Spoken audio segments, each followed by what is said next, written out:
Welcome back to Three Times a Victim. I'm Sarah, here with Marcus. This episode takes us through the final chapters of Bruce Whealton's memoir, chapters 28 through 31, where survival gives way to something even harder, living with the unhealed wound of injustice. These closing chapters don't offer closure. They show that even after 2 decades, the false conviction from 2004 still reaches into every corner of Bruce's life. In chapter 28, What Comes After Survival, Bruce earns his Certified Peer Support Specialist credential and sets out to rebuild his career. Yet every job application becomes a reminder that the system never cleared his name. He's finally working again, first part-time, then full-time, but the past keeps resurfacing. RHA hires him, then quietly lets him go when the background check surfaces the old lie. 18 years later, the stain remains. Then comes Freedom House. For once, humanity breaks through bureaucracy. The HR director glances at the letter from the Orange County Rape Crisis Center and says, half joking but completely sincere, "Unless you're a serial killer, you're fine." That small kindness allows Bruce to breathe again, to work freely, helping people in crisis across the state. His supervisor, Charisse, becomes a symbol of what real recognition looks like. When she learns the truth, that Bruce was the victim, not the perpetrator, she's stunned. "You couldn't hurt anyone. I'd fight someone before you would." After years of silence, those words feel like sunlight breaking through. Chapter 29, Treatment or Control, shows how fragile progress can be. When budget cuts force him into a detox unit, the environment feels punitive. Rules, surveillance, power plays. The work no longer heals.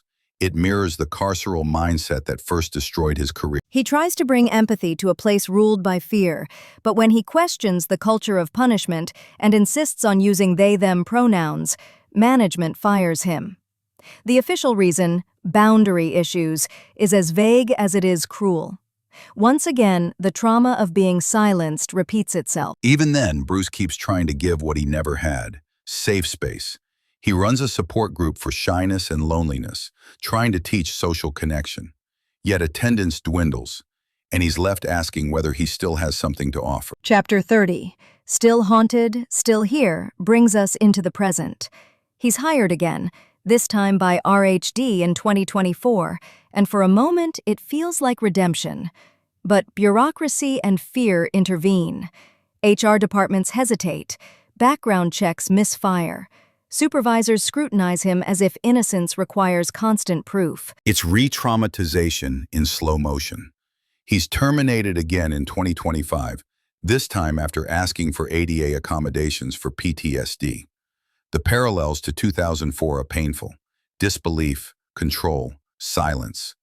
The difference is that now Bruce sees the pattern clearly. Chapter 31, Claiming My Truth, closes the memoir with quiet strength.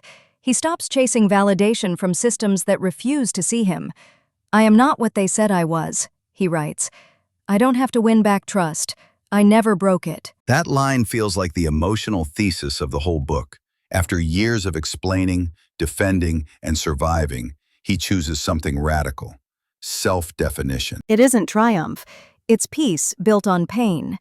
Bruce ends not with victory, but with presence, still unemployed, still facing barriers, but still telling the truth.